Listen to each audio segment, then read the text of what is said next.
Alrighty, welcome back to the Tavern, my friends, and another episode of Min to Max 20.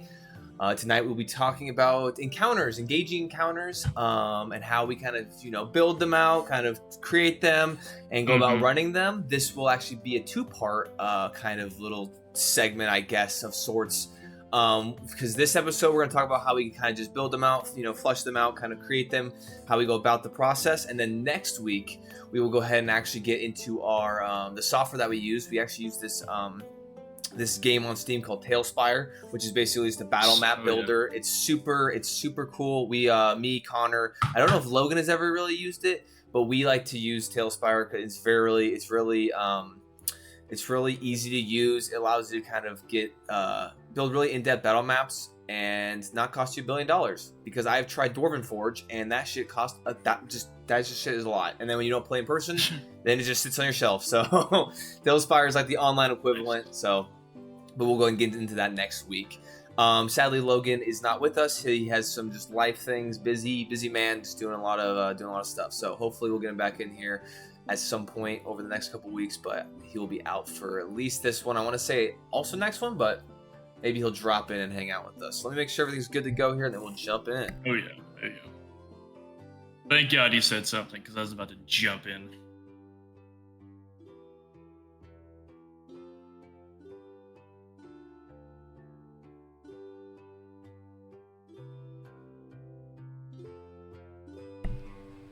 All right, let's go ahead. Everything sounds good. So we will go ahead and get into it here. All right. So, just to dive right into this, Connor. Hey, what's up, man? Yeah, I got to pick on you because you're the only one here. I can't really pick on Knox. He doesn't have much to say. So, okay. So, I mean, obviously for encounters, and I will say this can go beyond the realm of just combat, because I feel like encounters can be a social thing as well. But I think generally, in the terms of D&D, encounters are generally combat, or at least interactions of some sort when it comes to at least in that realm. And so I'm just curious, when kind of starting at the very beginning, what do you do when it comes to figuring out whether you want an encounter to be like a story-driven encounter, or if you want it to be kind of a random encounter of the world? Because I feel like there are kind of two different kinds when it comes to the story, because sometimes you'll have things that, like, it might drop plot points, it might, progress something along the story in some way, but there's also ones where you kind of almost just want the world to kind of feel alive, and so it's almost like, and I call it like a random kind of world encounter. So, talk us through your process here. I have no random world encounters. Everything's plot. To an extent, yeah. I mean, well, to be fair, I don't use, traveling, random encounter tables or anything. For me, if any encounter that ends up happening was at least planned or thought about, right? Because I could have, if they go through this door, they go through and do this stuff, and then they're going to go into the big fight room where there's going to be a lot of lore stuff, and, it's going to be a huge thing. And instead of zigging, they zag, and they go this way. Well, normally I have an idea of what's going on, and so if they know they're in a dangerous area and they go in the woods, let's say, in that situation, I maybe didn't necessarily plan an encounter, but I almost always will make that other encounter that happens service the direction I want the party to be going into, or where the story should be going.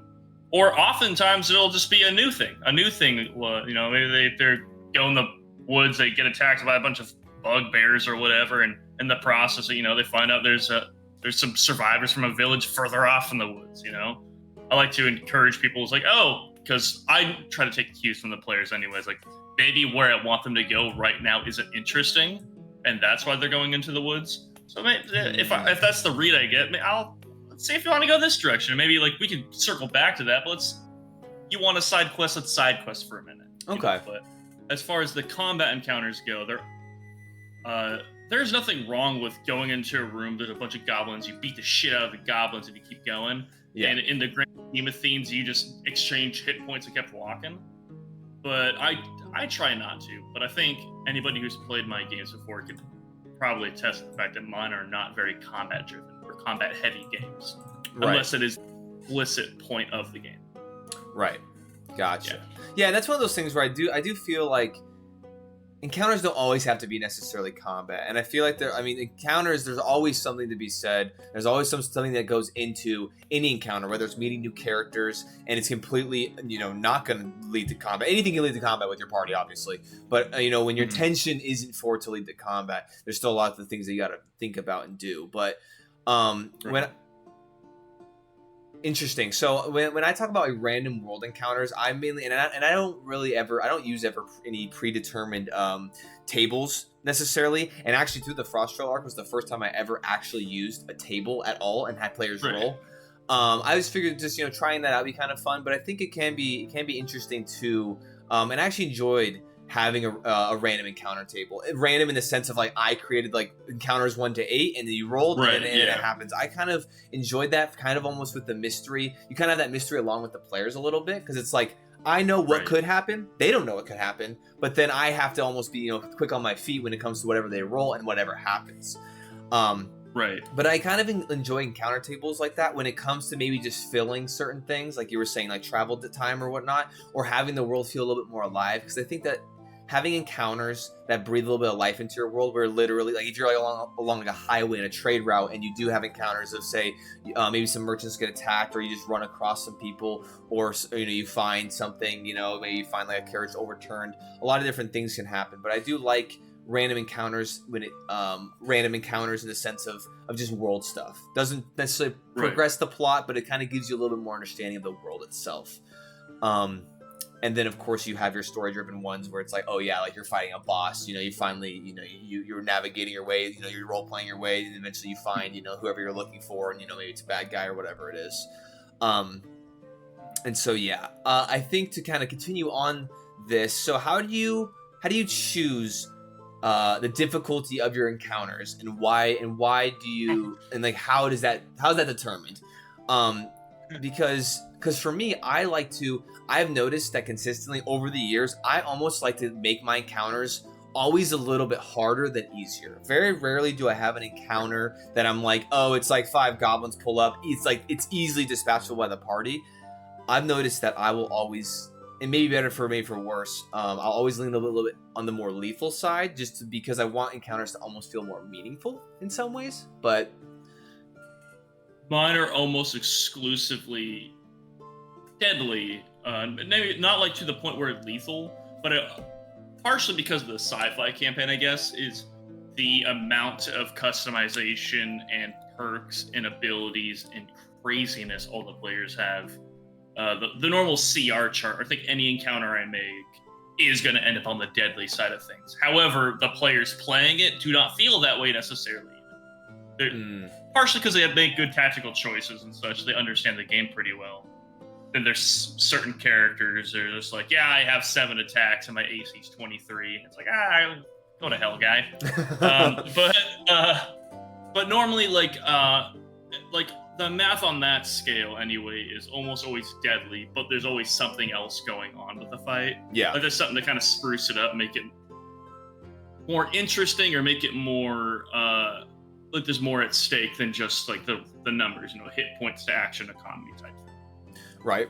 And I would just to say, challenge rating, I don't know what the fuck that shit is. I don't feel like a lot of people in the D&D community, I've seen a lot of memes recently of challenge rating? What the fuck is that? Because no one actually knows what it quantifies. There's obviously outlines in the DMG of this is how you figure it out, but it's a shit ton of math and none of it honestly makes sense. And so I'm just fuck it. I've used it before. I plugged it in to see just what I was making, especially when I was doing fantasy more often. Right. But I just used that thing. It was what did I make that for them? Okay, well, they're gonna die, I guess. Which is, I think, is an important thing to kind of measure against. But also, even within CR, just for monsters, there's huge swings. And especially when you have 2 different types of monsters, just the way they either synergize or don't adds to it in such a huge way. So there's always that factor. Yeah, I agree, because I think that there's... It's certain abilities used at certain instances will always have different outcomes, right? You can obviously put a challenge rating on something, but depending on how it's used, it can always be super, super volatile or not. Maybe you thought of something and you had something planned out for a monster or an encounter, and then your characters just instantly, overcame it, or it was a lot more difficult than you think it was. And so that's why I feel in some instances for the difficulty, when like going into it, I have certain things outlined, but there are instances where I will draw things back. Like I've made it so like I wouldn't say I don't alter it to a really like harsh degree, but there are instances where I think the most consistently what I'll do is I'll probably draw back some hit points if I throw, and I think actually the Frost Trail was actually one of the ones that I kind of did because I modified some stats for the Remoraz, and then when they came out and started fucking creaming like some of the Goliaths and it started getting pretty hectic, I'm like, oh, I probably shouldn't have added 100 hit points each. I should probably have added only like 50 or something. And so generally hit points is where I'll play with it the most, and even then it's nothing to the detriment of like I'll never just be like like over half their hit points are gone, you know what I'm saying? Like it's usually just like a little bit of scaling as I go because if I don't, they're all dead, right. No, I think there's a certain amount of, it's also, I think this is kind of more of a like how what the purpose of the encounter is. There are certain encounters where the encounter is you're fighting, you're going to kill this guy or else he's going to do something bad, and that is the fight. Like, it's just going to be rough, and it needs to be rough because it's narratively important, it's important to the characters, whatever. There's other fights, which I really enjoy making these fights, where it's like, everybody just got some shiny new gear, everybody just leveled up. Yeah. And this fight is not going to be very hard, but there's going to be a lot of dudes in it. And so everyone gets to, like, roll up the shiny sword and, like, play with their new abilities in a way that, like, is still dangerous. Like, it's still a dude with a knife going like that at you, but like it isn't an unsurmountable obstacle. It's a way for the players to like play with their new abilities, play with their new gear, play with their whatever it might be. Yeah, exactly. And then what's up, Sap? Welcome back. But yeah, I think that you make a good point. The monsters definitely need behavior, and we actually mentioned that I think when we were talking about the monsters across the mini planes, we were talking about really bringing stats into kind of play.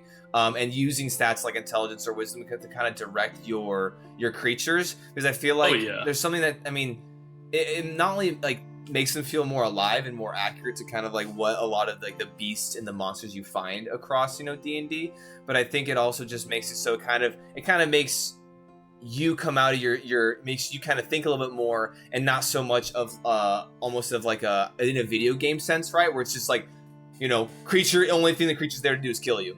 And then it just feels like a big back and forth, and it's not actually like an organic thing in the world. Yeah. When you open up like the ancient monolith where like dust comes off the door and you're the first person inside in 300 years, then there's a bunch of goblins and wolves in there. It's just like, but they're just like, like you can tell, and it like when it's just like, well, I guess we're fighting them. I guess does it make sense while they're in there? No, unless they're preserved cadavers, right? Exactly. But yeah. And certain things need to make sense and how they're behaving and what they're doing, and they have a reason to be there aside from just being an obstacle. Exactly. And then I used to have a bug infestation fight. A giant bugs stick together and move like a wall, but the moment one dies, they scurry off and use the dash. Exactly. So yeah, just kind of going into a little bit more of just having things actually, interact like real entities. And I think with what you were saying, Connor, I think going difficulty. Let's see.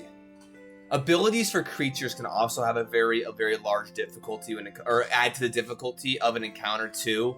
And so that's where something when it comes to at least creating monsters for encounters is definitely considering what exactly they have and how it kind of plays out. And that almost kind of ties into what we're talking about with magical weapons and having them balanced, right. Because that can be a big thing too. Is you attach something to a creature or it inherently has an ability, and then you get into the fight and you're like, oh shit, this thing is insane, or it plays out a little bit differently. So I am of the mind that like I don't ever necessarily stick to exactly as I create things or build things up for encounters, especially when it comes to when it leans over the edge of the difficulty I was expecting.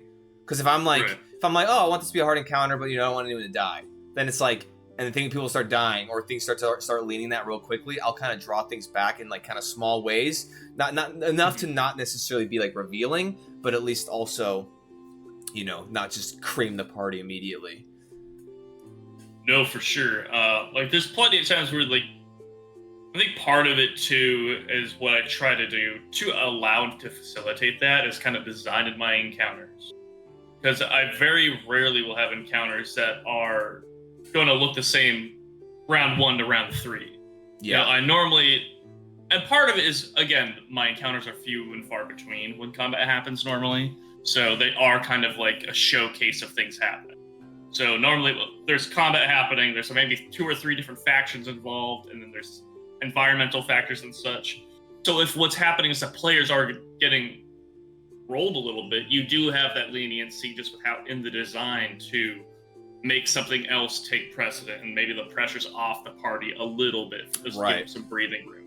Or, something, maybe like, because oftentimes there's some form of loose objective, and, maybe the players making the choice not to focus on that, but focus on staying alive and dishing damage, becomes a tactical choice. And they decide to do that to, keep themselves alive, make the encounter itself easier, but suffer the narrative consequence of not doing whatever they're doing. Right, it almost has that shift of like, oh, we came here for this, but also, holy shit, we gotta live, so maybe we should not focus on that so much. Yes, I realize that that happens a lot with my players, and that's a thing that I need to work on. Yeah. Is I'll set up an encounter for my players, and so often, like, they'll be looking at something and just go, fuck that. It's like, what? Like, we ain't doing it. Yeah, It's and like, you're oh shit. Which is good, because it means that there's the threat of death that they understand, but also it's just like, oh, hey, maybe I didn't even tell you what's through the door. It's like, we recognize the type of door. We're not going through it. Yeah, we know what it's made of. We know what it's made of. Bad vibes. It's like, there's not even a door there. We know it's just tripwire we're going to walk through. It's just a wall of tripwire we're pushing on. We're not doing it again. It's just the whole door's a pressure plate and it blows up. Yeah, I mean, that's happened before in the Frost Trail. Oh, yeah, that's right. But you did mention environment, so I kind of want to shift this on a little bit. So to the environment. That the encounter will take place in. So what are big things that you consider when it comes to environmental, whether it's hazards or terrain, or what is it that you kind of, what do you focus on when it comes to that?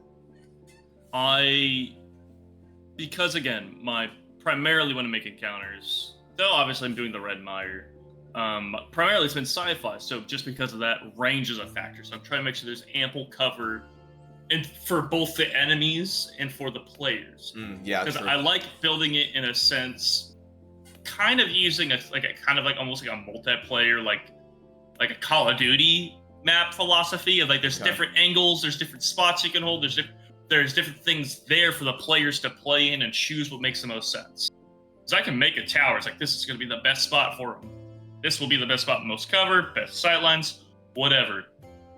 And then just how the fight shapes and changes. Be like, okay, well, that tower's actually on fire, exploded, it's fallen down, it's cracked now. And if I didn't prioritize or make like other things, other like strong points around that area, depending on the encounter, that could be just like they're shit out of luck. They just have to just trade blows with somebody undercover. But as far as the environments, like, I like having difficult terrain. I like having drops. I like having large amounts of elevation to be thrown or to throw down. Yes. It also helps that, and this is something I played with a little bit, which I guess isn't prevalent for most D&D. But it's like making falls a little bit more dangerous depending on where you're at, which I guess just because we play on different planets, sometimes gravity's different. Yeah. So if there's higher gravity, there's higher hit die when you fall, things like that. But no, I mean, for me, I try to make a blood bowl pretty much of like wherever you could be. Like, sometimes I'll make it, the enemies are in they're fortified. You guys got ambushed, you guys got rolled up on, and that's the encounter, and then there'll still be stuff for players around, but I try to prioritize, like, there's something there's terrain to cross, there's gaps to go over, there's, you're having to make those athletic checks to get in better positioning, or you're going to play it safe and just dish damage, whatever it is that makes sense. Because, I don't want combat to be as linear as it can be, Right. And I think and that's one thing that I'm really leaning into a lot more Tailspire, because I think in the past, especially, years ago, when we were using a little battle map with our little freaking erase sharp, markers and stuff, and it's hard to kind of have scale and to kind of have elevation differences. I'm definitely leaning into that a little bit more because Tailspire kind of gives us that ability to do so. But I think, I really liked your when you mentioned, you know, you have different routes and you have different things, and that's something that I've been kind of doing in Tailspire some, and I like to build out the maps even just like a bit more than reasonably I should, because I really like to almost one to give them that, like almost give them that like that size. Let's see, to give them that the perspective of size, right? Almost where like, hey, like I don't think they'll go that far, but it's cool to build it out to the point of like beyond the boundary of what I think, because then it feels more alive in the sense of just like, okay, you know, at least it's there. You know, it kind of gives you more of a picture than just cutting it off and like, this is exactly where I think they're gonna go. Because then it kind of just doesn't feel as much. It feels like then it almost kind of just retracts from the visual experience because they're looking and all they're seeing is this. But if you make it bigger and you do give them different avenues, then they start to think more and they start to kind of navigate more, and then they, you know, it feels more alive of combat. And one thing I definitely going forward, we talked about it in our actions video, our actions segment, is kind of freeing up a lot of those, a lot of the bogging down mechanics that D&D has, like opportunity attacks, a lot of those things. Not that they're not necessarily, you know, good, because I feel like it does give some agency when you talk about reactions and stuff.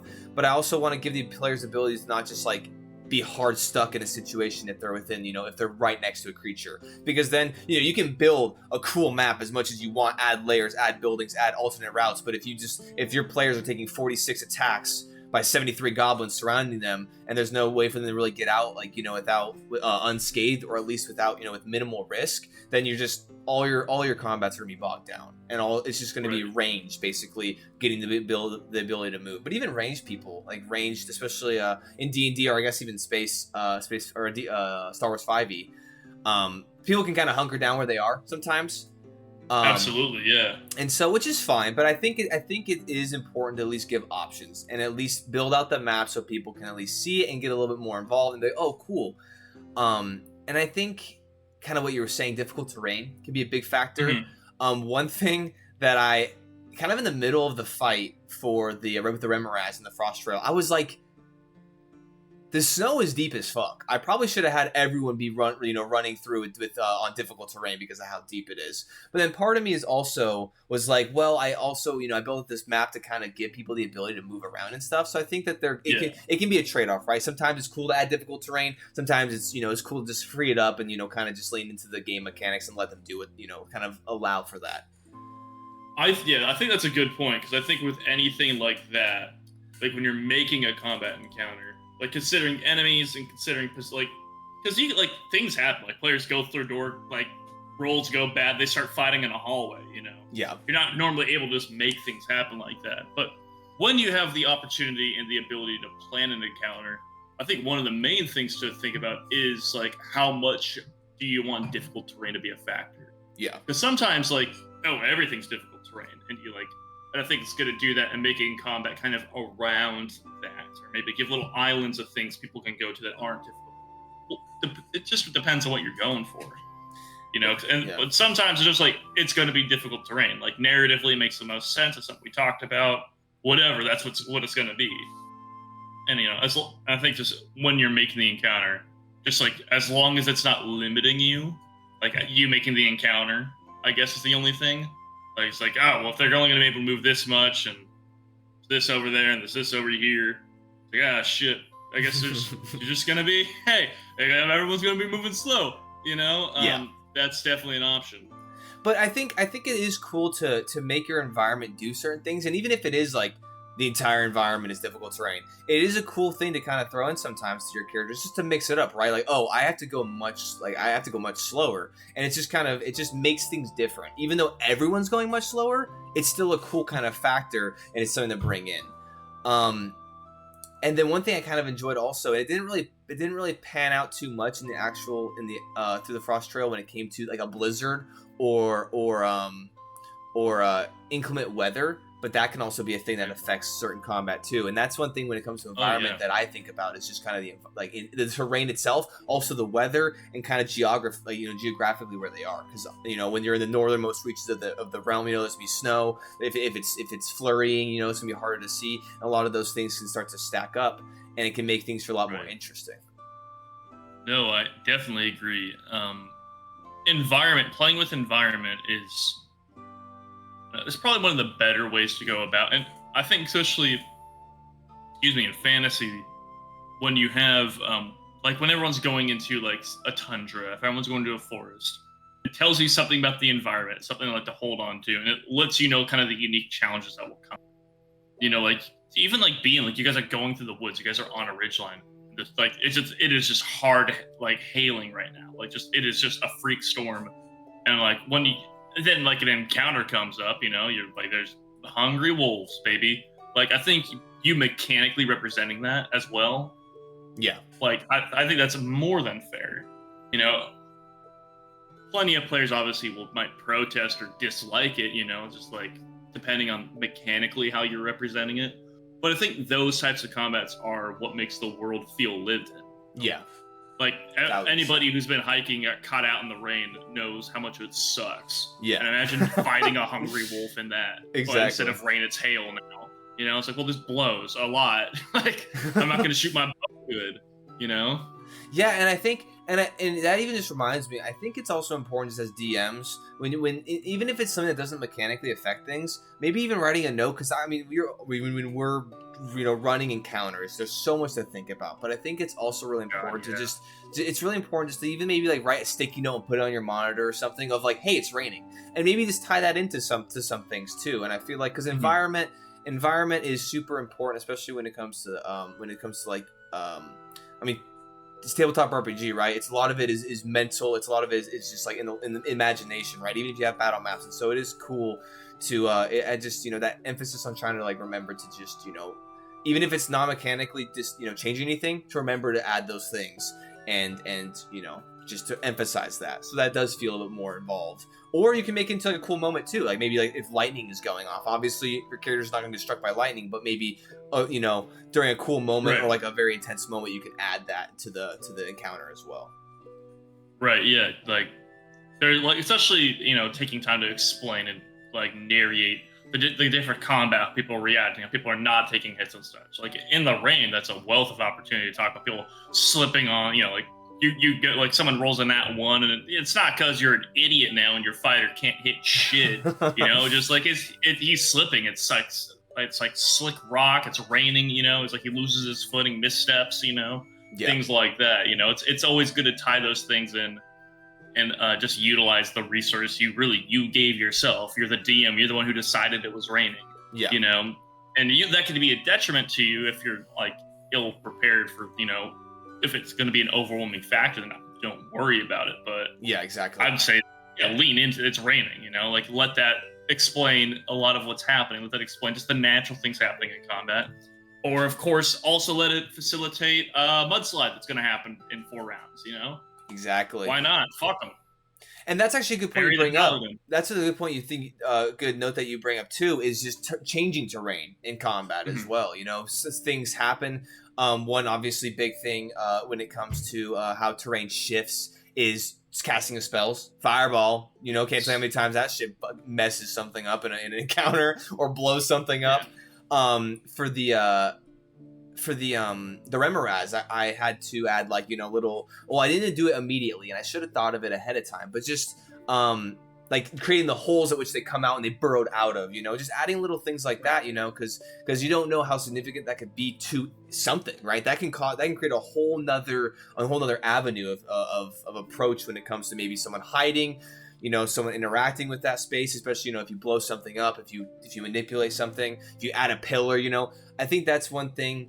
Kind of going back to what I was saying when I flesh out the battle maps bigger than I think they'll go, is I think it also just like adding those details where you can, because it can be kind of difficult. I think you mentioned it potentially. I think for battle maps, I think why you kind of almost like Theater of the Mind a little more is because when you have a battle map and something's not there but you described it, it's hard to visualize it there when it's not there, like actually in the map. I don't know if I said that, but I agree with whoever did. Okay, well, so I remember that was mentioned, and I can agree with that. So it's like if you're gonna do a battle map, make sure it's at least as well fleshed out as possible, because it can almost be it can be an awesome tool for combat, but it can also be a detriment when it comes to accurately portraying your things. Because obviously, Tailspire is an early access software, and so they don't have everything under the sun, and you won't be able to emulate everything you want. But I just to all those DMs out there, just try your best. That way, you're not cutting anything out, because you never know what could be a focal point to a combat or an encounter in general. Right. Yeah, and part of it too, I think, for battle maps, especially having to make them, as you're saying, make them bigger than you need. That doesn't necessarily mean you need to make the entire field a tavern. Exactly. If they're going to be a bar brawl, but make the outside of the tavern and make the yard, type. Because I think, man, players are what they are. They're always going to ask the dumbest damn questions that you are not prepared for. And I can't tell you how many times a bar fight might start, and the rogue's like, I want to go outside, load my crossbow, and fire at somebody through a window. What? But, if it's a situation where, and if you want to use battle maps more often, I mean, an easy way to service that for yourself is make the tavern, and especially, we're talking about Tailspire this much, but you don't need to fully render, create, and populate, and add all the detail and such to the outer borders of your map. Right. But you can give yourself enough space where people can walk and see where their characters would be, And if you want to add detail to the outer borders of it, maybe these people get, guy goes outside and sees this, little pathway up and get onto this balcony, which gets into the upper area of the tavern. He doesn't need to break a window this time. He just shoot the guy from up there, or whatever it is, whatever that situation might be. But yeah, make the maps bigger than that you feel they need to be, but you do not need to make the city. Exactly. You can make the block you can make the block, but you don't need to make the city, and even that the block is a lot. that itself might be too much, unless you're doing something that for whatever reason merits it.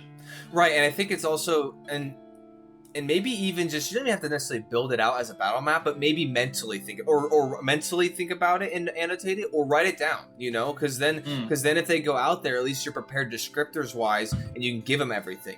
I think yeah, you don't need to build everything out, especially to some grandiose scale, and you don't even need to really necessarily do what we're saying when it comes to building it out, even just to that degree. But I would say at least have a framework of the environment, going outward at least, I would say like 500 feet, 1,000 feet, that way, in case that if they do move out, or if they start to flee, like maybe the party leaves, or maybe you have a character run, then it's like you have certain things already available. I do very much remember you and Logan both together taking a combat encounter on Tailspire and just looking at what was going on around you and going, fuck this, goodbye.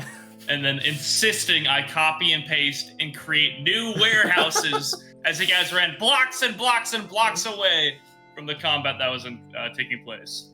Yep.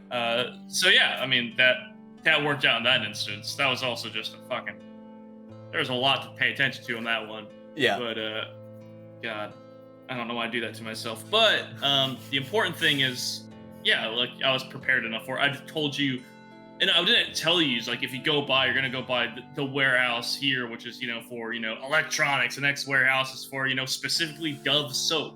No, there's warehouses if you go further down. There's warehouses for the next as many blocks as you can see at this point feasibly. But you guys, I didn't need a great new unique environments. It worked for me to copy the existing warehouse you guys were in and just bloop, bloop, bloop. Just visually, for no reason, but it was there for you guys, Right. Exactly. All right. Unless you have anything left for kind of environments, we can move on. I would just say, there's difficult terrain. The only other thing I would add is difficult terrain doesn't have to be static, mechanical. Rushing water can move people, obviously. Yeah. With Axum Run, I play with gravity a lot. So sometimes there's fields of nil gravity, things like that. Sometimes there's things like the difficult terrain is like a trap that behaves and creates difficulty. So don't be afraid to be dynamic with it. Kind of similar to what we said with poisons. Difficult terrain is a very static thing, and it doesn't mean a lot. But it doesn't mean that's all it has to be is your movement. Your movement can be half, and you're taking. It could be like spike growth. You're taking some damage. It could be something where rushing water. It's moving you towards a maybe part of the way you fleshed out your map is hey, you're in rushing water. Oops, somebody fell in. Oops, 120 feet. That way's a waterfall. Yeah. The combat has changed a lot.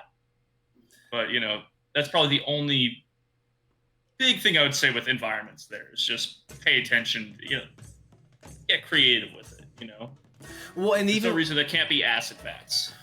Right, and I think that actually just reminded me. For instance, like maybe if your environment, maybe there's trees falling or something crazy is happening. I think it's actually pretty cool to allow characters to maybe not like move, not like have like whole movement rounds or something. But when it comes to like dexterity saving throws and letting them kind of almost move outside of their turn to evade things, that's also pretty cool too. Like say a tree's falling and it's like make dexterity saving throw and you jump and maybe like you move your character off to the side and you can actually kind of almost make it more of a fluid kind of ever-shifting thing instead of it's just constantly like, all right, I'm standing there, and then on my turn I'm moving, and then I'm standing there, and then you can make it so things can kind of almost push your characters in certain ways.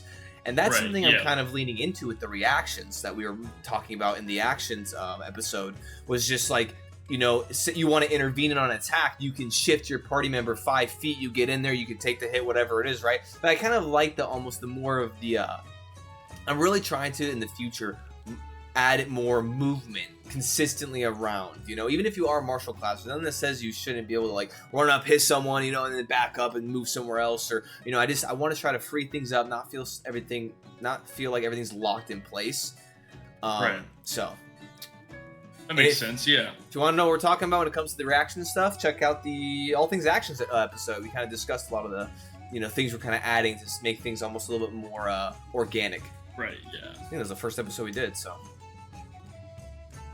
Honestly, I think so. And that was, if not, one of the first. And now we're on 6. So here we go. Cruising along. Jesus Christ! I thought it was 30 by now. So moving on though, so monsters or entities that are involved in an encounter. What do you do, or like how do you go about? Obviously, you have like the primary entities. Like we're talking about goblins. You're talking about big bad, big bad evil guys. You're talking about whatever it is. So how do you go about putting minis on the actual field? Well, the best way to go about it for me is I always start with the reason the encounter's happening, right? Yeah. Which is, like just for an example, it's a gang they're rolling up on type thing. Like who's like the big bad that I want to have there. So for instance, like I guess the best way I'll go about it is the big bad of the fight doesn't have to be the leader, but like the star of the show. Because it could be the bandit leader, with his badass longsword, or it could be his monster. Maybe he keeps like a beast in there. So whenever you find out what you want for the fight, which I think should be made in relation with the terrain and kind of with whatever you kind of want to have shown off in the encounter. Once I have that, I have things that normally I will have things in there that will benefit its shortcomings. Like the ads will be small little things, like say it's a creature that is going to get just absolutely stomped by range combat. Like its AC's low, its HP's high, but its AC's low and it cannot reply to any ranged attacks. Because of the nature of the combat, there's going to be some bandits in the caves, maybe some different, maybe some kobolds with firebolt or something, but something to, return ranged combat to the party. I'm not trying to make a combat encounter to beat the party, but something that will challenge them in more than one way. It's kind of the best way I could describe that. Yeah, I think if I'm going to, I will say this, because I do this sometimes. If I am going to put something there, then I'm like, that's a lot, and they might not be able to deal with this, I will add something in the combat that if they pay enough attention to, maybe they roll a perception check, maybe they're standing on a rope bridge that isn't that strong. Yeah. Maybe there's a little something, just something in the environment. It's like, this guy's got hey, there's 4 archers up here in this watchtower that's made of wicker. It's made of just plain wood and there's a bomb underneath it. They're standing in the bomb tower. But there'll be something along those lines, which I don't know if you ever played with parties before. I don't know if you ever DM'd, Jared. But if you do, players are stupid. So there's a chance that we'll never realize that they could have. They'll just be like, a wicker tower, I climb it, and the barbarian will go in there to beat them to death. And they'll win. But yeah, it's tough. It's tough sometimes, and And that's actually something to bring up too, and it's just kind of go back to the environment briefly. Is I think it's important to kind of almost spur on your characters, give them perception checks. Like, hey, make a perception check for me, and give them things. Because I think it's always difficult. It's kind of like I hate the feeling when someone's like, "Yo, like, do you see this thing? Oh, it's like, look, like, do you see it?" And you're like, "Oh, like, do you see this red car?" And you're like. And it's like this big ass open whatever, right? And you're like, I don't see it. And they're like, dude, it's so fucking obvious. It's right there. And you're like, bro, I don't see what you're looking at. And then, you know, you have to like... It's obvious to you because you see it. Exactly. And so that's something I really think that is important. Like, give your characters sometimes, like, just, hey, make a perception check for me. And obviously they roll low, then whatever. Or passive perception. Always a really good thing to utilize. Because then maybe, you know, you can keep... characters into that or players into that because because what we know as DMs, what we're conveying is not necessarily always construed directly one for one, so we kind of almost have to pick up that slack a little bit. So like you were saying, I think it's good, you know, if you do, you know, you give them rolls and you make it a free action, right? Like you're just looking around, you're always assessing during combat, and so it's good to give them the opportunity to do that. No, I agree. And just to go off of what you said, I feel more often than not, if I had something in the combat that I felt was obvious and the players did not notice, that is normally my fault. Right, exactly. Right, like that's normally how that goes. If it was an obvious thing, if they didn't notice the tower could have been set on fire, that's a whatever. But like if they didn't realize there was a whole chandelier above them that was, you know, doing, you know, whatever, and then it dropped on somebody, you know, I guess even that's fine. But you know, certain things, you know, when you feel like it's an obvious thing, like it was supposed to be a given in the like it should be something that everyone's aware of in the combat, and they weren't aware of it. I normally feel like, just as a DM, you can get overwhelmed. The world exists in your mind, and you're trying to convey it to people, so you get overwhelmed. But the players also can get just as overwhelmed, trying to pick up on what the fuck you're saying. Exactly. So just sometimes it's good to just slow it down, because there's times where I'm like, so this is there, and you're like, no, bro, it's over here, and I'm like, wait, so then what's this? And then you're just like, you know, there's a back and forth, but you know, just everyone just say cool, you know, all just trying to understand what the fuck's going on. Which I think is why battle maps and really giving detail to battle maps is important, because then you can just physically go, here you go, look at it, there it is. Right.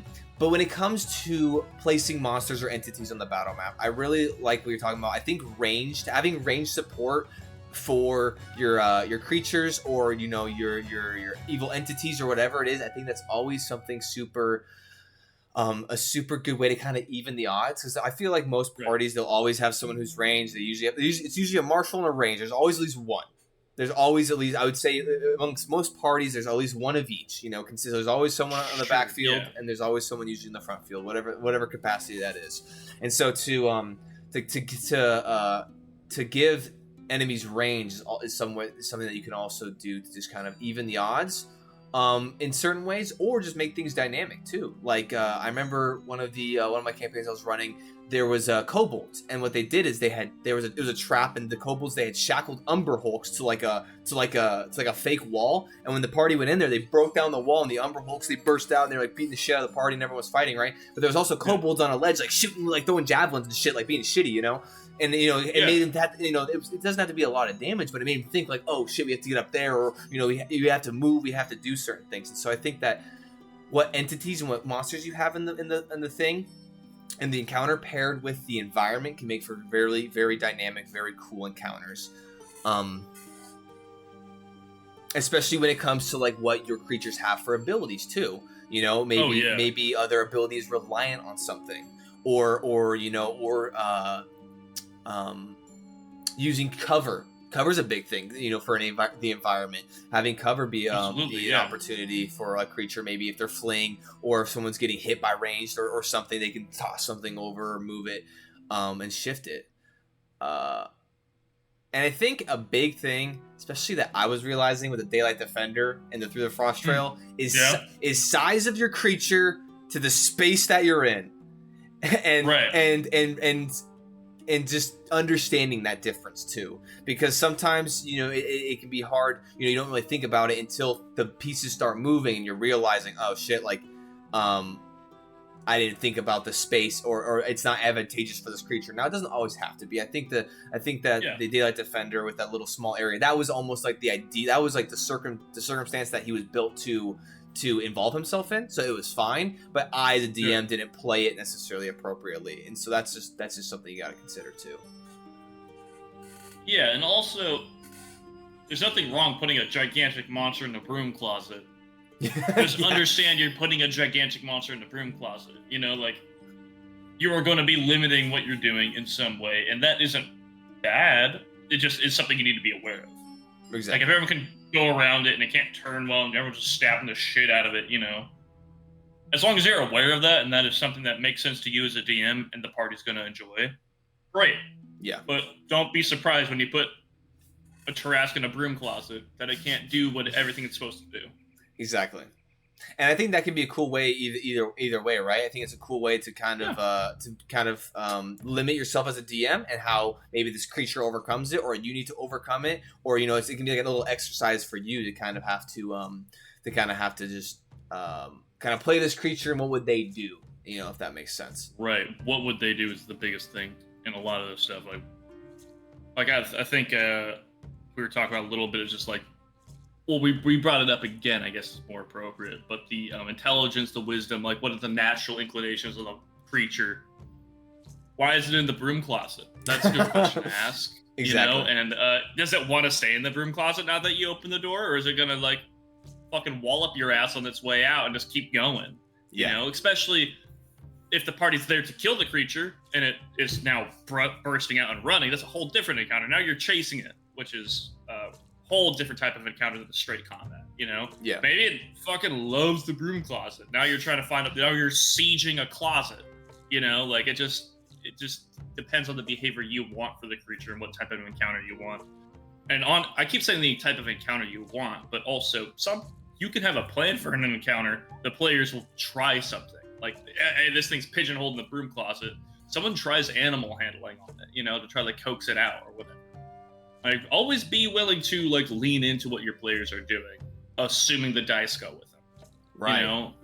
Because maybe there doesn't need to be combat, or maybe there shouldn't have been combat. Exactly. Have that escalation and de-escalation. Yeah. It's like, or yeah. And I think that's something I've been playing around with when it comes to like creatures fleeing. But I feel like that's also something you can really do with like intelligent creatures too. Like if. Like, not everyone is keen on getting their shit smited. Like, not every person's like, yo, bro, we're all dying here together today. No, maybe you kill 6 or 7 dudes in a freaking single round, and they're like, okay, actually, hold on. I want to live. Like, I choose life. Yeah. And so you have to think about that. There is also the gaming aspect of it, though. Because exactly. I do, and I only say that because I distinctly remember the Remorhaz fight. Everyone's bleeding and dying. Everyone's eaten. Everyone's charred. The Remorhazes are retreating, and then I do believe it was Todd Goins like, can we catch him? Like, it's like, dude, like, there's always that side of it. It's just like, we can go. Yeah. Like, it's a game. Let's get him. Like, what do you mean? Yeah, let's after them, even though they just came out here and yeah. They beat your ass and walked away with your stuff, and you're just like, let's get him. I think we got this one, guys. Yeah, you're like, don't you turn your back on me. As you're like stumbling. Just the Black Knight from Monty Python at that point. Just no arms. Just like, I'm gonna kick his ass. Exactly. Well, one of the biggest things that we can when it comes to monsters or entities within an encounter is also lair actions and what in the environment that they're in. And I will say, I've actually never had a monster have lair actions. I've never used one. I have. Very rarely. I think I've only actually ran one once. I have made some monsters to do so. Just it hasn't come up yet in the sci-fi one. Yeah. But no, lair actions, and by the same token, legendary actions. It's a similar thing, obviously. Lair actions is an environmental thing, but I think using both of those to kind of overcome the natural math of D&D, which is just action economy. Like, if the monster has 3 attacks and you have 5 party members, just by the numbers, if it's a relatively even fight, the party's going to waffle stomp. Exactly. Right? But once you add legendary actions, which there's only a set amount of, but they are very strong, doing something after a player's turn.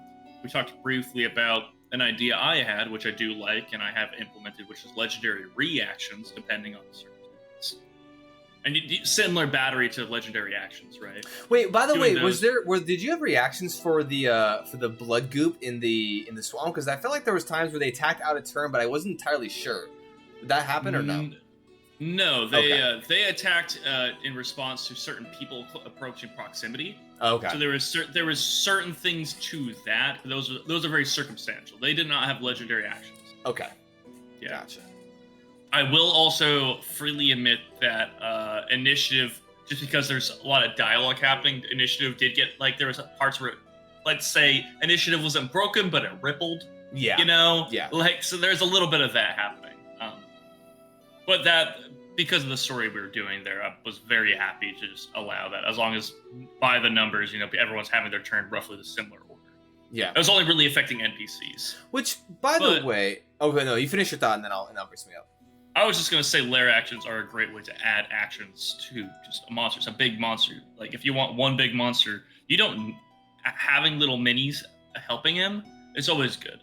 But you don't have to, especially if it's in its house and its house is set up with with special rock falls, or Levers, spider webs, he's just pulling levers as he's yeah. fighting and things are happening.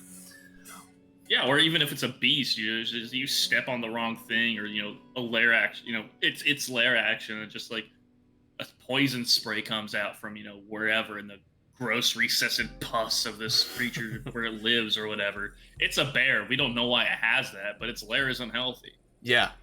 Well, and I was gonna mention too, going back to the entities that you put in your environment, what is their understanding of the environment too? Do they know things that the party doesn't know? Say there maybe is for your space Star Wars 5e, it's is there I was gonna say there's what was I gonna say?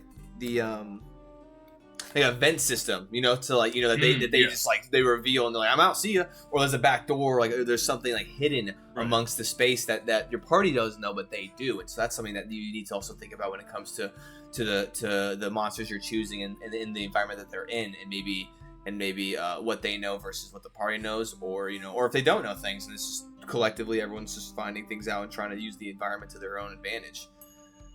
Right. As the DM, you will always know more about the environment than the players. Right. To a certain extent. Yeah. And I think, for the most part, the antagonist should too.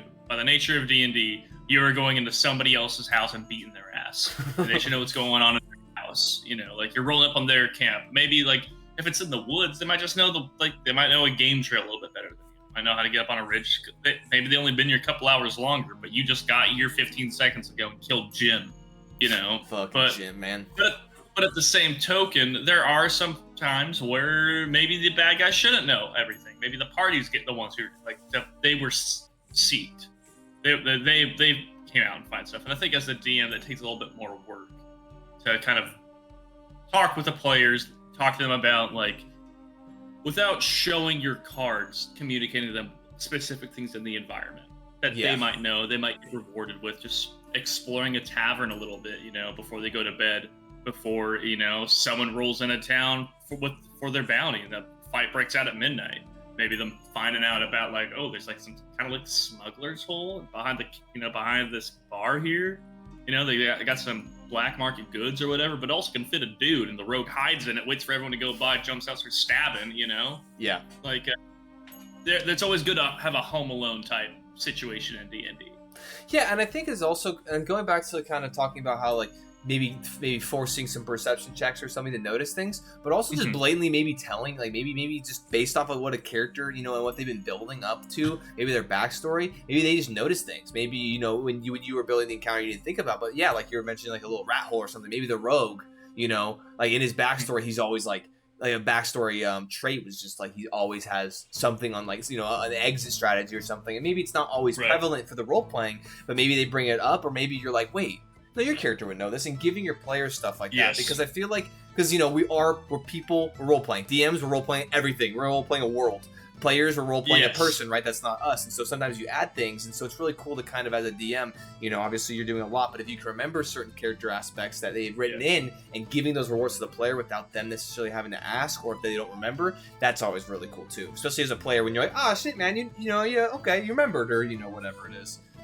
I am, and I don't remember if 5e works the same way, but the Star Wars 5e system has the background and mercenary. And the fun feature it insists on calling itself is that if the person with that background sees anybody, they can see their insignia, know about the mercenary background, and know about its prominent leaders, know about the faction, like just knows general knowledge, which can be very frustrating. However, it also can be very good. It's, as a DM, you always want to tell more about the lore, so just be intentional when you introduce mercenaries. However, that's an example of just, like, we'll be in a market, and then just the player who has the background, our friend Andrew, will always be like, they'll be out, like, in a spaceport, and he's like, all right, do we see any insignias going around, you know? It's like, I mean, yeah, you would. So, you know, you got Haslam's wig, you got the red wave, you got fucking, just go start listing off. Because my dumbass decided to make it in the spaceport where everybody would be, you know? Yeah. Well, I think even with that, though, there's also a fine line, because sometimes entities aren't always revealing themselves. And that's why for background mechanics, I've never been a fan, per se, of necessarily background features. Like, hey, this is now a feature you can, like, almost use as an ability. I've never been a fan of those in the sense of, like, rigidity in they always work. Like, I think it's cool if you have I don't even fucking know, dude. Hold on. Let me pull one up real quick to see, just to see, because I'm like really curious now. Let's see how fast I can find this. I will say, okay, here we go. While you're looking though, I do agree that, especially in this example, yeah, people are not always presenting their mercenary outfit, especially lore-wise. You know, why would you want to tell everybody you are hired by people to kill other people in a slightly prettier way than an assassin? Right. You know, but, you know, there's times where it works, there's times where it doesn't. I myself don't find huge problems with it normally, but also it's a similar thing where it's just like, you're the DM, I have the conversation with the player, and I'm like, hey, this isn't going to work every time. It's a big asset though. Right. And in the particular setting he's in, it is a big asset for them. And I want to respect it, but also I wanted to have the conversation with the player, which I think is important to do if we're going to change a feature that's on paper, on their character sheet. Give them a little bit like reasoning why, instead of being like, you can't do that, and fuck you. And then this is like, okay. Well, for me, what I try to do anyway is talk about it before. I try to eyeball the problem in character creation, which is why Session 0 is so important. So important. 100%. Yeah, God. I can't imagine running a game without it. Unless I just did not care. Yeah, and you're just like, fuck it. Which I'm down with that too, now that I think about it. Never mind. Session 0 is a suggestion. Never mind. So for the Outlander, they have the feature Wanderer, and essentially it says you have an excellent memory for maps and geography, and you can always recall the general layout of terrain, settlements, and other features around you. In addition, you can find food and fresh water for yourself and up to 5 other people each day, provided that the land offers berries, small game, water, and so forth. Yeah, huge. So like, you're just perfect. Like you can recall fucking everything for the most part. It literally says always, so you can always recall general shit, and you can basically just your party never has to worry about food, and it's like that's cool, and I think that should be leaned into, but I think that there obviously should be. You there? Oh, there you are. Okay, you froze for a good 5 seconds, but yeah, maybe I froze. I don't know what's on your screen, but I think we're good. Okay, is the stream good, Corey? Is the stream still up? You let me know if you're hanging. But I think I think those kind of features are I think really cool to kind of give players the reward based on how much like role play they kind of get into it. Like, hey, based on my Outlander, and then maybe they talk about it, and then they're like, okay, I specifically do this. Then I'm like, oh, cool, you thought about this, and it's a cool way for you to do it. Obviously, maybe make a couple of rules with advantage or something. But I think it's a cool jumping off point. But I think for them to be a feature where you just basically almost like push a button, it's like I now have food for 5 people. It's like okay. Hold on. Right. So.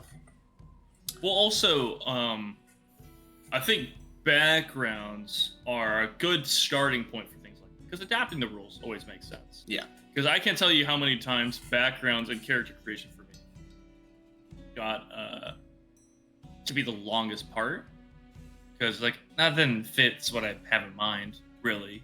So then you just go through and like I think starting like, oh, I like this, but what I'm reading on it doesn't make a lot of sense. And that's a good conversation to have with your players or your DM in this particular perspective.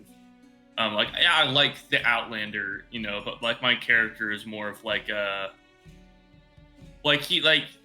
he's like an Outlander, but like he's always been like traveling with people. He never had to provide the food or anything. Could I change that instead to have a little something different? And then you have that conversation and you figure out what makes sense. Which I actually just thought of I thought of a new character topic for one of our Tavernside talks would be, a new episode topic would be just character creation, which I just for sure, I didn't think about that, but now we could do that for sure. Just so that we can kind of almost highlight all this stuff because I don't want to get too far off of the encounters kind of topic here. For sure. Well, the encounters are backgrounds. Right? Yeah. So getting into kind of getting to the next topic would be special situations for encounters. When it comes, for example, like timed encounters, have to complete an objective in the encounter or something along those lines. How do you go about creating those, and how do you just kind of work them in, and how does it usually play out for you? As you know, because you were there for the big one when you were playing the Star Wars one, I love special situations in combat encounters. For anybody playing the home game, XCOM, Enemy Unknown. Yep. Incredible game, and part of what made a lot of those combats good. A lot of them, not all of them. A lot of them were bog standard, just go kill everybody, get out. But literally. There was, but some of them did have special situations, special circumstances. And in D&D, I find that adding those just really helps the combat. There's something for the combat to go around. It could be as simple as there's someone in this building we want to keep alive, or it could be as complicated as it was, as you're infiltrating to steal a stealth fighter and break it out under gunfire, right, on a moving train. That was so much fun. So, she was awesome. I think I lost a year of my life planning that. Yeah, that was awesome. But, thank you for your year, because that shit was happy to help. I'm glad you liked it. But even more recently, in the same world, the same campaign, there was a combat encounter where the whole reason of the combat encounter was to steal, but to get a device, get a thing that was existing in the world. The whole point of the combat that was taking place was somebody had that. Then combat happened. So they're fighting people. They're fighting a lot of people. But the whole reasoning for it is to get this. They could just sweep the room, but and maybe we'll look at it, because I'll show that map when we're doing Tailspire potentially. But there, it was communicated on the battle map and in the lore and in the situation that there was a limited amount of time before they all just died. There was no way they were going to be able to. So adding special things like that to combat makes things more interesting, because and that's to say, there's nothing wrong with, in essence, combat being we're killing everybody. Yeah. But I always even if it's a secondary thing. Right. Like, even if it's like, hey, if you don't, like there's this going on, but there's also like a third group of people who are kind of getting assaulted too.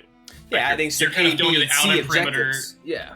Yeah. So like maybe if you do this combat, or you plan around trying to prioritize people who aren't shooting you but shooting these people, you'll have maybe new allies or new NPCs to interact with, maybe more favorable relationship with them.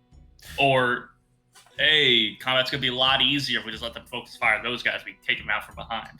Yeah, it really just depends what the party wants. But, there's loose objectives are good. I normally make special things a primary thing. I normally make it kind of the whole point of the combat.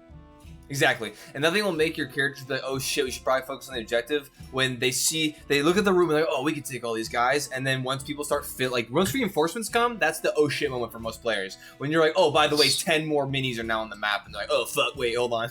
We gotta actually, which is kind of where I was when it came to fleeing in the warehouse we were talking about earlier, when I was fleeing the warehouse, because people just kept coming, and I was like, there's no way we're living. And then we left, and then somehow our party still managed to kill everybody. I was like, that's actually crazy. Because I was like, for sure, thought that this was just a horde mode, and we were leaving. The warehouse fight. Yeah, there was a lot going on. There's jets in the air. There's craziness. Because we're just talking about things now, that encounter wasn't supposed to happen. Really. What happened was, just for background, just very generally for everybody, we had a fun thing happen where 2 new people were introduced to the party. We had 6 people in the party. So, and it happened narratively is there's 2 things they needed to do on the same night, So 3 people went this way, 3 people went that way. They were outside of comms range, and I ran 2 sessions of the split Oh, yeah, party. yeah. But each group, which is kind of how I was doing it, each group had one of the new members of the party, so they got a chance to shine and such, because your character, Kraz Starstrider, or so he says, was introduced and had some fun there. But the other group fucked up so badly. Typical, yeah. Their side so badly that, yeah, they Shit happened. a whole new. I had to make a whole battle map and everything because they fucked up so bad that shit rained down. That things happened. Yeah. Speaking of encounters, it was a lot of fun. Yeah. Yeah. Speaking of encounters, sometimes you have to make encounters because your party fucks shit up, and you have to now create environments and create non-combat scenarios into combat scenarios because now they're getting raided and there's a bounty on their head. That shit was crazy. There was a lot going on there. But to for another objective too, and it was kind of interesting because through the Frost Trail there was always a secondary objective because you always had to protect Axoff in theory. Like Axoff was a character that the party had to guide him across the Frost Trail and get him to another city because he was like, yo, I need to get there and I'm willing to pay a lot of money. And so the party's like, yeah, I guess we'll do it. And so there's that. I mean, there's always that kind of underlying like, hey, we gotta protect this guy. Thankfully, he was a rogue, and so he was pretty much always in the back front field, and there wasn't typically any. I would say honestly, like he didn't suffer a lot of damage. No, he also didn't deal a lot of damage. No, he missed. Like I'd say 60%. a end of action review, like at the end of the whole campaign, like, how many times he missed is probably like twice as many times as he hit. Yeah, it happens, man. It does.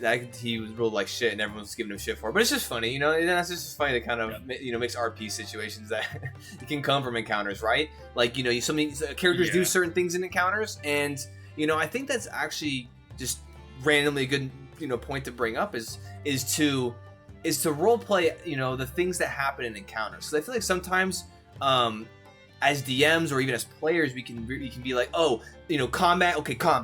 And then after combat, it almost can feel like it's just completely separate. Almost like combat is almost like in a different realm from the story. I feel like it's almost just like people like get in their mind like, oh, we're killing. All right, then we're done killing. All right, now let's progress the story.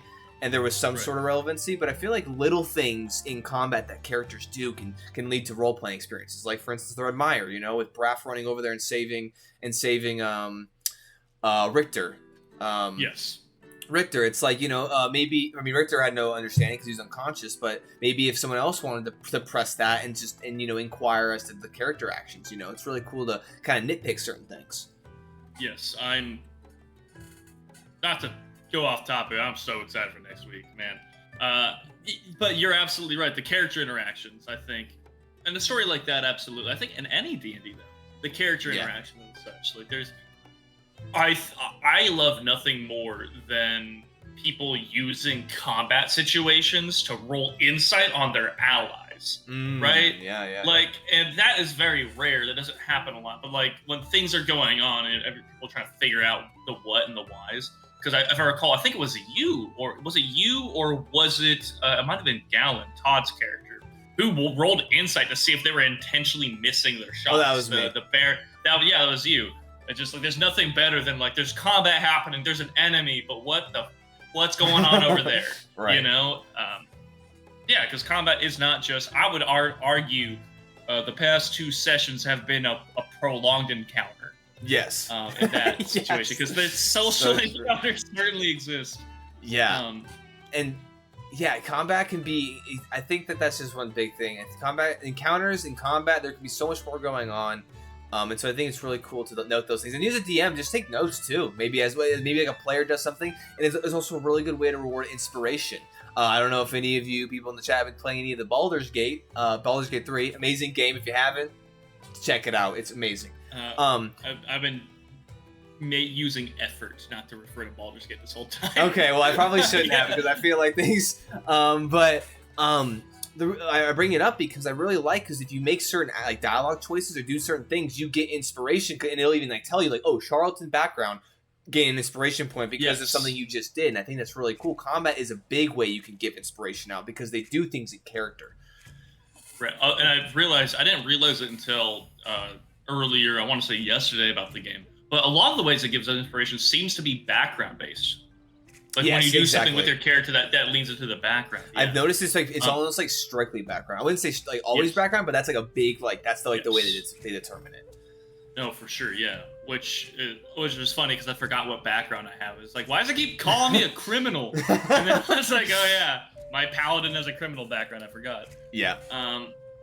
But what was I gonna say? The only thing I would say, just with things we've been talking around a little bit, is some of the ways that they'll set up combat encounters and such in that game. It's a brutally hard game. As far as a D&D campaign, if you made a D&D campaign as hard as some of their combats were, Baldur's Gate, yeah. The campaign would, Baldur's Gate. The campaign's gonna end pretty soon. That's what you save scum in that game quite a bit, and they give you a lot of tools with it.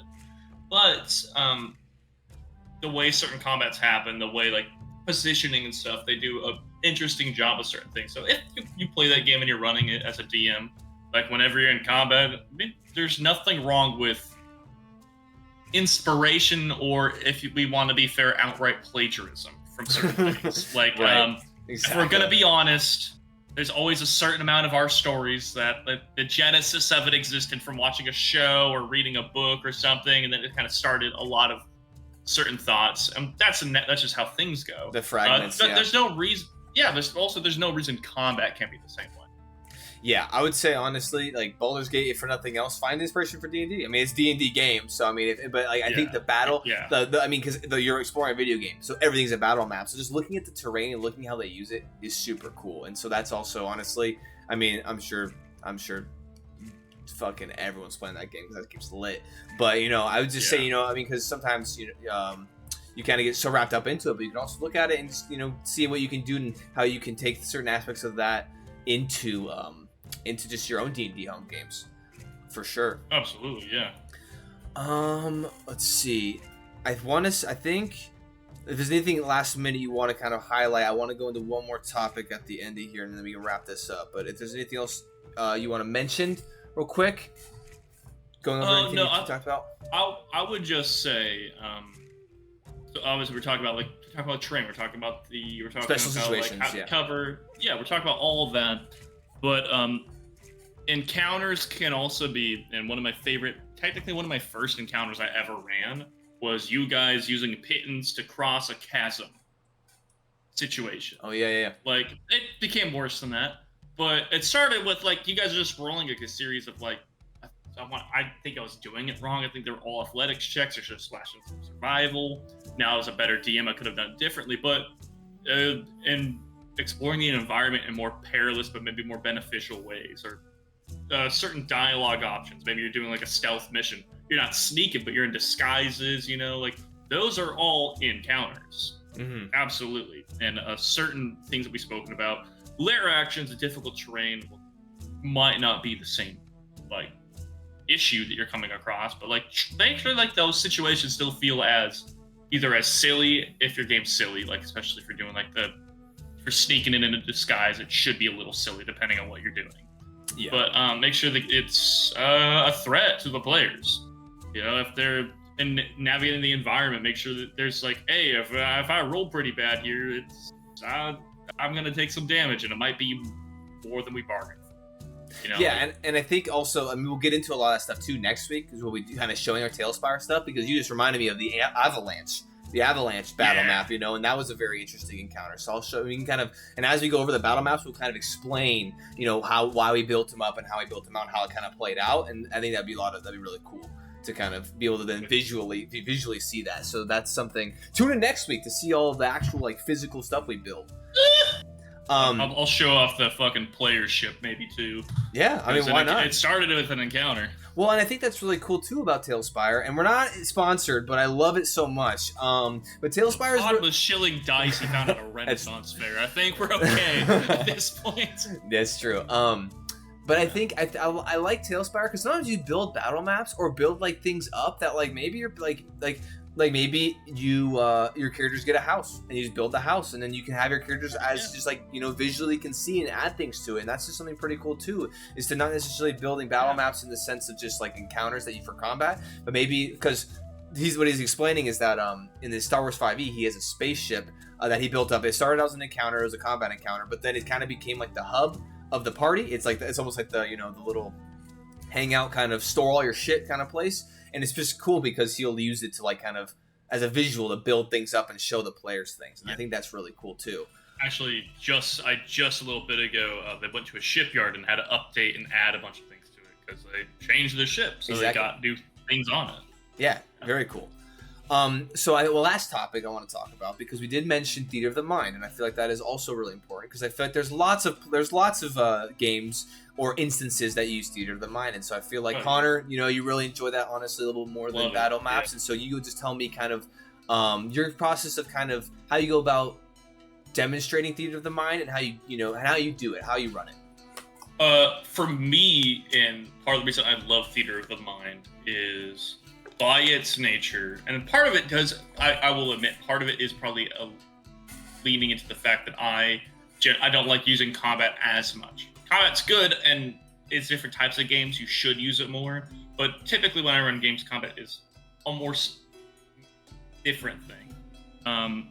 Or it's not as often that I use it, but I like Theater of the Mind because it makes so you can make a more dramatic combat. Because when you have a battle map, you can, I find it's difficult for me anyway to make it a creepy or like, frightening introduction to this new thing coming into the area, and do that, then drop down a mini.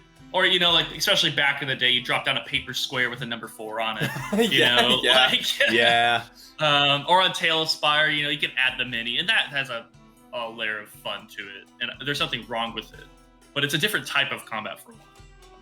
Tail of Spire, that honest, you are running very math-heavy games where the positioning's important and AoEs, and you got to worry about who's coming from where and such. Whereas Theater of the Mind is a lot more story-based by its own nature. You can't have this wide-ranged war. You can talk about a war, but if you're being honest with Theater of the Mind, that's happening in the background. If you're interacting with it to your detriment, it's mostly going to be used for like smaller combats and stuff, and letting those be more dramatic, drawn out things. Exactly, and I like what you're saying in the sense of kind of more story driven, because I feel like as soon as you pull out a battle map, it can get really numbers crunchy, like you're saying. Like people, people are now. It's a lot more calculated. It's a lot more like it's a lot more like okay, feet, AOE attacks. There's a lot more of just like of attrition instead of almost coming at it more of like like you're just players in an instance, right? You're playing a character and something's happening. You have to visualize it. You have to adapt, and you can't always necessarily play in the most optimal way because there's nothing physically to like kind of see and crunch. Which it has its benefits. It has its pros and cons to everything, right? So it can really elevate the storytelling, but it can also limit certain things. Like if you have wizards that have a lot of AOE and stuff, it can get very hard to demonstrate that. But I think Theater of the Mind is a very cool way to break up some of the monotony, because if you just have battle map after battle map after battle map, then it can be pretty difficult, or not difficult, but it can kind of feel just it can feel kind of, I wouldn't say mundane, but it's it can get old, or it can I don't want to say it can get old, but like what I'm trying to say. It's cool to freshen things up with Theater of the Mind, but I think also, as a note too, to keep your battle maps fresh, that's why it's important to build out your environment and to also make them uniquely different, because if you always you're always just building out a freaking little flat plane and there's some minis and a couple trees, if it's always like that, then it can get very boring, and you don't want combat to be boring. Right. I think also there's, again, it's just a different type of fight. Like I remember having one combat that transitioned battle map and then became a chase sequence that left the battle map, and the rest of that combat became Theater of the Mind as people were fleeing in vehicles. And and that was just a very fun combat that had a lot of interesting moments, because for one, that was when I was first doing the sci-fi campaign. So going from being more familiar with just rangers in the woods to Mad Max drifting through the woods as you're running from the cybersecurity. Yeah. It's a very different mechanically. I don't know if you know. But you're freed up to have a lot more like grandiose things happen that I feel like when you have a battle map in front of you as a DM, it is hard to say, like this, this like spell ripples across the foundations of the wall. You can see the whole like buttress buckle and crunch underneath and fall and create this rock and whatever. And then when you do with the battle map, especially going back to Sharpie days, just like, and I'm gonna draw a little, right little here, squigglies, and that's where all the rocks fell. There's nothing wrong with that, but with Theater of the Mind, you don't have to take the break to do that. If you're trying to be more dramatic, if you're trying to have a more impactful story, then you don't have to worry about those breaks. But at the same time, if we're being more honest, there's still nothing. If you insist on battle maps, there's nothing wrong with, especially, hopefully you're playing with a bunch of your good close friends. There's nothing wrong with having this big dramatic description and narration of this incredible crazy thing happening, and then having it just like, and then let me go ahead and add that here. Yeah. There's nothing wrong with that. Exactly, and I think I just prefer it the other way. Right, and I think Theater of the Mind is definitely something that it allows for a lot more fluidity, especially when it comes to random things happening. I think Theater of the Mind is the go-to when something happens. Like, oh, we're in a tavern. Oh, one of the players just punched a dude in the face. Now we're having a bar brawl.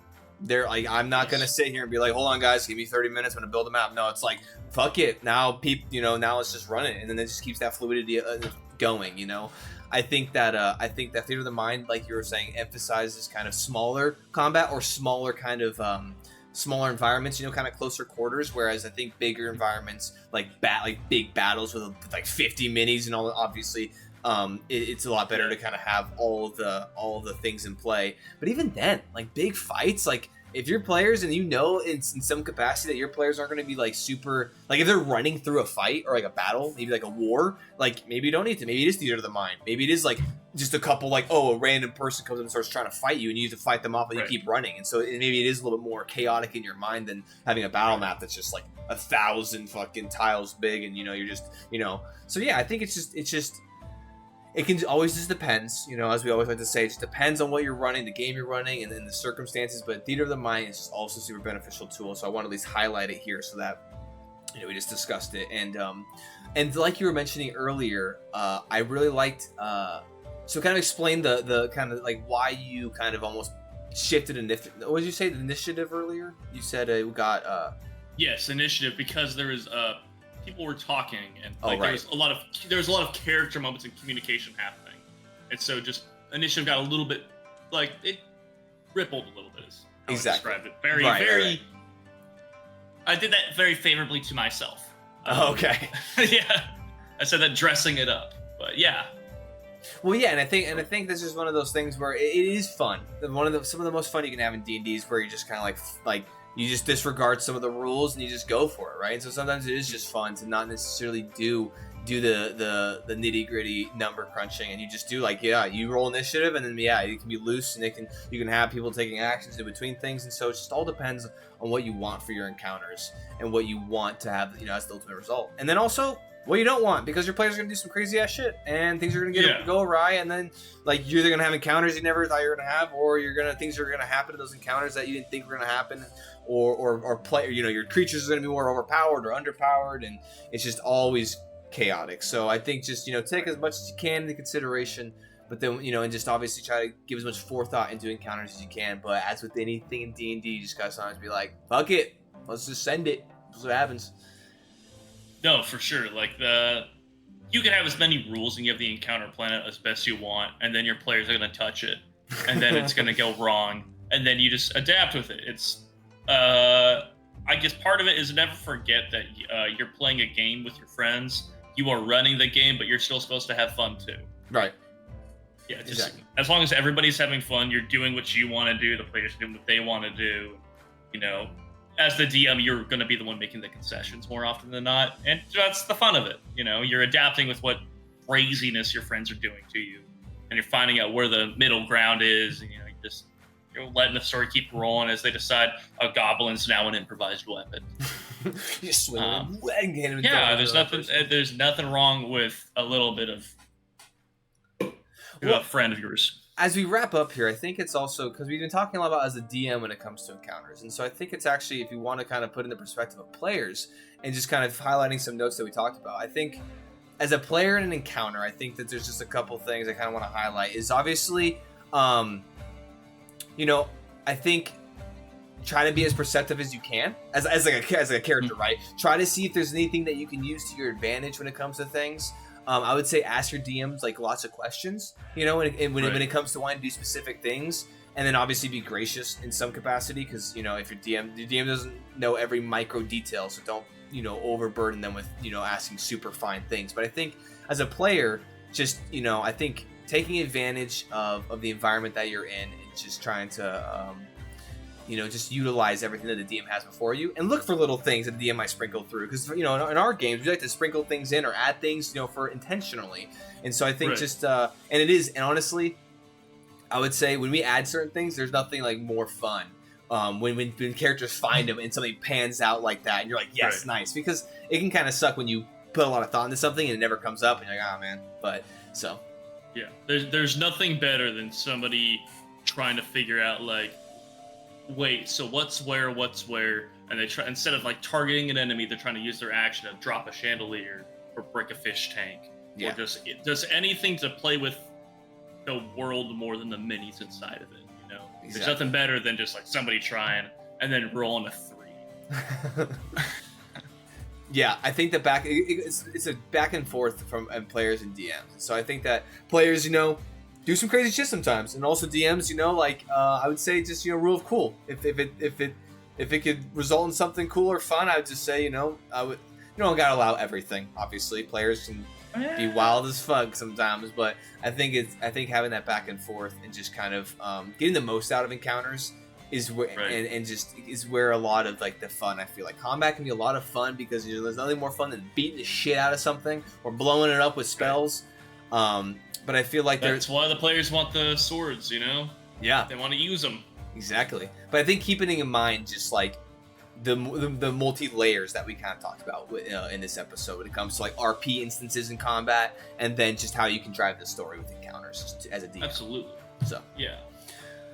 All right. Yeah. Well, I think that about sums it up for what I wanted to talk about. I don't think there's literally anything else to talk about encounters ever again. I think we did it. I think we actually. I think we're done. I think we actually fully completed.